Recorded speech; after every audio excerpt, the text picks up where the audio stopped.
بسم الله الرحمن الرحیم. السلام علیکم ورحمت الله وبرکاتو. د امت رادیو ډیرو قدرمن اوریدونکو ستړي مشئ، تاسو را بولم د دې مهال مهم خبرونه ته.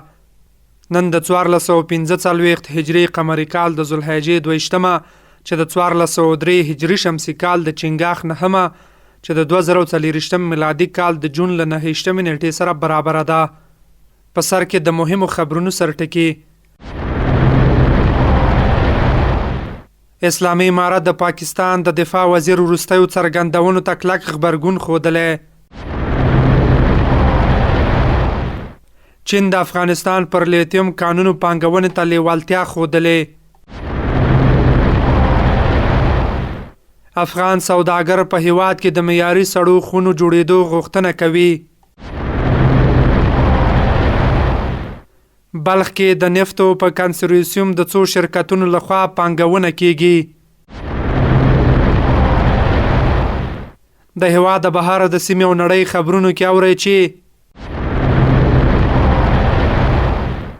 ایران کې ولسمشریزې ټاکنې د رایې اچونې وخت له پای ته رسېدو وروسته د رایو شمیرل پیل شوي. د ډیلي هوایي ډګر یوې برخې نړېدو له کبله یو کس وژل شوی. د غزې په جنوبي او شمالي سیمو د اسرائیلو تازه بمباریو له امله 11 کسان شهیدان شوي. بیا هم ستړي مشئ، اوس هم بشپړ خبرونه. د اسلامي امارت د دفاع وزارت د پاکستان د دفاع وزیر په وروستیو څرګندونو عکس العمل ښودلی. د راپورونو له مخې دغه وزارت ویلي د پاکستان د دفاع وزیر وروستۍ څرګندونې ناسنجیده عمل دی. د اسلامي امارت دفاع وزارت ویلي د پاکستان رهبرۍ ته پکار ده چې چاته اجازه ورنکړي چې په دې حساسو موضوعاتو کې داسې حساسیت پارونکي څرګندونې وکړي. د پاکستان دفاع وزیر خواجه آصف د پنجشنبې په ورځ ویلي که پاکستانی طالبان د افغانستان له خاورې پر پاکستان حمله وکړي، دوی به په افغانستان کې دننه د دوی پر پټنځایونو برید وکړي. د افغانستان دفاع وزارت ویلي هر چا چې په هر بهانه د افغانستان پر حریم تجاوز وکړ د واقعو مسؤلیت به پر خپل غاړه وي. اسلامي امارت په تکرار سره ویلي چې د ګاونډیو هیوادونو سره ښې اړیکې غواړي. چین د افغانستان پر لیتیم کانونو پانګونې ته لیوالتیا ښودلې، خو د کانونو او پټرولیم وزارت وایي تر اوسه د هیواد د لیتیمو د کانونو قرارداد له هیڅ شرکت سره نه دی شوی. د دغه وزارت د ویان همایون افغان په وینا د لیتیم کانونه په غزنی، هلمند او نورستان ولایتونو کې موقعیت لري او د چین په ګډون یو شمېر هیوادونو پر یادو کانونو پانګونې ته لیوالتیا ښودلې. افغانستان د هغو هیوادونو د نوملړ په سر کې دی چې د لیتیمو زیات کانونه لري. لیتیم چې د برېښنا د زیرمه کولو مهم ځواک ګڼل کیږي، تر ډیره په نوې ټکنالوژۍ په ځانګړې توګه د زیرک ټلیفونونو، برېښنایي موټرونو، کمپیوټرونو او بې پیلوټه الوتکو د بیټریو په جوړولو کې کارول کیږي. یو شمېر سوداګر په هیواد کې د سړو خونو نشتوالی د کرنیزو محصولاتو د خرابېدو ستر لامل ګڼي او له کرنې، اوبو لګولو او مالدارۍ وزارت غواړي چې په هیواد کې د میوو او سبزیو د ساتنې په موخه معیاري سړې خونې جوړې کړي.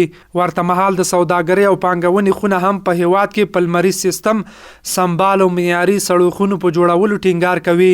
خو د کرنې، اوبو لګونې او مالدارۍ وزارت وایي دمګړی په ټول هیواد کې څه باندې 10,000 کوچنۍ سړې خونې شته چې کرنیز محصولات پکې ساتل کیږي او دغه وزارت هڅه کوي په هیواد کې نور معیاري سړې خونې هم جوړې کړي. تاسو امت راډیو اورئ. یو شمېر کورني پانګوال د نفتو توکو چاڼولو برخه کې د هیواد ځان بساینې په موخه $400 میلیونه پانګونې سره تولیدي کنسورسیوم جوړوي. دغه کنسورسیوم غړي مزار شریف ښار کې د یوې خبري ناستې پر مهال ویلي دغه شرکتونه د ورځې د 4,300 ټنه نفتي توکو د چاڼولو ظرفیت لري. دغه کنسورسیوم مسلکي مرستیال عبدالرشید سالار وویل دغه تصفیه د $400 میلیونه پانګونې سره چې $80 میلیونه پرې تر دې وړاندې پانګونه شوې او پاتې $330 میلیونه پرې تازه پانګونه وشوه. له 1 تر 5 کلونو پورې په 4 فازونو کې ګټې اخیستنې ته سپارل کیږي. شمال کې د چاڼونکو کارخونو مسؤلین وایي په ورځني ډول 4,300 ټنه نفتي توکو د چاڼولو وړتیا لري، خو په خبره یې د خامو توکو له کموالي سره مخ دي. دوی له اسلامي امارت غواړي څو دوی ته لا ډېرې سرچینې برابرې کړي. په همدې حال د بلخ د والي مرستیال وایي اسلامي امارت په کور دننه له هر ډول سوداګریزو فعالیتونو ملاتړ ته ژمن دی. د خوست ولایت په مرکز متون ښار کې د 6.8 میلیونه افغانیو په لګښت 1.1 کیلومتره سړک او 3900 مترو په اوږدوالي لښتي جوړ او ګټې اخیستنې ته وسپارل شول. د متون ښاروال قاري بسم الله بلال د یادې پروژې د ګټې اخیستنې په مراسمو کې وویل چې سږ د یاد ولایت په انکشافي پلان کې 33 بېلابېلې پروژې د 400 میلیونه افغانیو په ارزښت ځانګړې شوي چې د خوست په ښار کې به پلي شي. هغه زیاته کړې چې په یادو پروژو کې د ښار داخلي سړکونه، لښتیو د لایټینګ یا رڼا سیستم او د ښار عمومي دروازې جوړول شامل دي.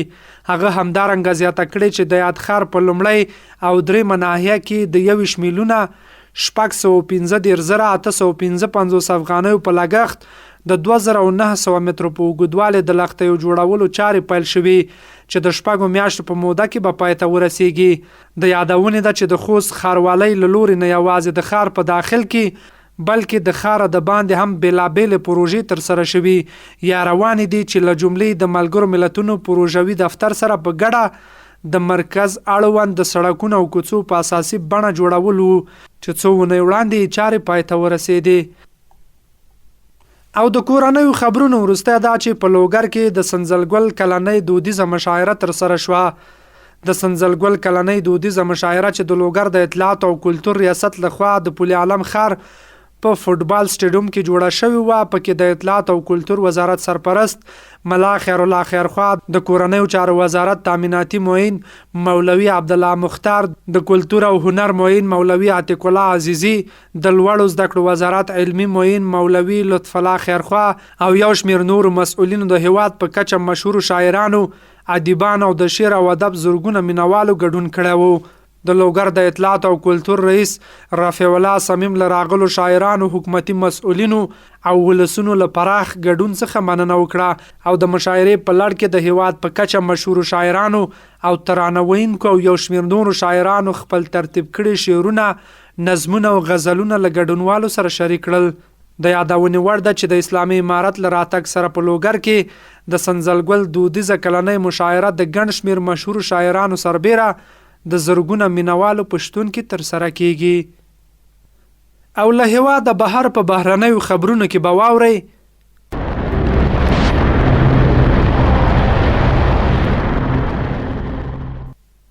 په ایران کې د 14مې دورې ولسمشریزو ټاکنو لپاره د رای ورکولو بهیر چې له ځایي وخت سره سم جمعه ګهیز پیل شوی و، له تمدید وروسته د تهران له وخت سره سم د شپې 12 بجې پای ته ورسید. د رای ورکولو وخت له پای ته رسیدو وروسته داسې تصویرونه خپاره شوي چې په بېلابېلو مرکزونو کې د رایو شمېرنې بهیر پیل ښیي. مسؤلین وایي لومړی به د هغو کوچنیو مرکزونو پایلې اعلان شي چې د رایو شمېر پکې لږ دی. د ځایي چارواکو په خبره د ولسمشریزو ټاکنو لپاره په ټول ایران کې د رای ورکولو 58,640 مرکزونه پرانیستي وو چې 44,502 په ښاري سیمو کې او 24,113 په کلیوالي سیمو کې چمتو شوي وو او له دې ډلې 43,415 ثابت او 15,215 ګرځنده مرکزونه وو. ایرانی چارواکي وایي د نړۍ په بیلابیلو هیوادونو کې 3,440 مرکزونه داسې هم وو چې د بهر میشتو ایرانیانو لپاره د دې هیواد په سفارتونو او کنسلګریو کې پرانستل شوي وو. د ایران کورنیو چارو وزیر احمد وحیدی په وینا دغه هیواد کې تر 1.8 میلیونه ډیر کسان د رای اچولو په شرایط برابر دي. د هند پلازمینې ډیلي د هوایي ډګر بام یوه برخه نړېدلې چې له کبله یو کس وژل شوی او 8 نور ټپیان شوي دي. په خپرو شوو ویډیوي کلیپونو کې لیدل کېږي چې هغه سترې ستنې چې د هوایي ډګر لومړي ترمینل بام پرې ولاړو هلته د ولاړو ګاډو د پاسه غورځېدلی دی. د هوایي ډګر مسؤلین وایي د بیا اعلان تر مهال پورې له دې ترمینله ټولې الوتنې لغوه شوي دي. د هوایي ډګر یو ویندویي کس په وینا په داسې حال کې چې د پیښې لاملونه ارزول کېږي. په ظاهره داسې ښکاري چې د تیرو څو ساعتونو پر لپسې باران له کبله بام نړېدلی دی. مسؤلین وایي په دې پیښه کې 4 ګاډو ته زیان رسېدلی او 8 کسان برسېرن ټپیان شوي دي. بل لور د هند هوایي چلن همغږي کوونکې ادارې هوایي شرکتونو ته مشوره ورکړې چې د مسافرو لپاره یا خو بدیلې الوتنې ومومي او یا هم د ټیکټونو بیه بیرته ورکړي. د دې پیښې له کبله د زرګونه کسانو د سفر پلانونه ګډوډ شوي، ځکه د هند له پلازمینې ډیری هغه الوتنې چې په هیواد کې دننه سفر کوي له همدې ټرمینل الوتنې کوي. ځینو هوایي شرکتونو بیا خپلې الوتنې د یاد هوایي ډګر 2 نورو ټرمینلونو ته بدلې کړي. د ډیلی نړیوال هوایي ډګر شرکت مسؤلین وایي یو تخنیکی کمیټه په کار ګمارل شوې چې د پیښې لاملونه وڅېړي. او د بهرنیو خبرونو وروسته دا چې اسرائیلي ځواکونو د غزې تړانګې په 2 جنوبي او شمالي سیمو کې خپل تهاجم ته دوام ورکړی. په همدې حال کې د فلسطینیانو روغتیايي چارواکي وایي په رافح ښار کې د ټانګونو په تازه ډزو لږ تر لږه 11 کسان شهیدان شوي دي.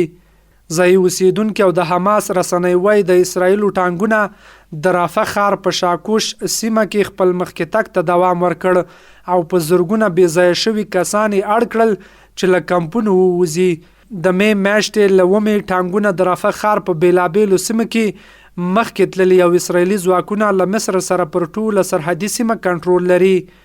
رافح ښار د غزې تړانګې د 2 میلیونه او 3 لکه اوسیدونکو لپاره یوازینۍ دروازه ده چې هر ډول اکمالات ور باندې کیږي.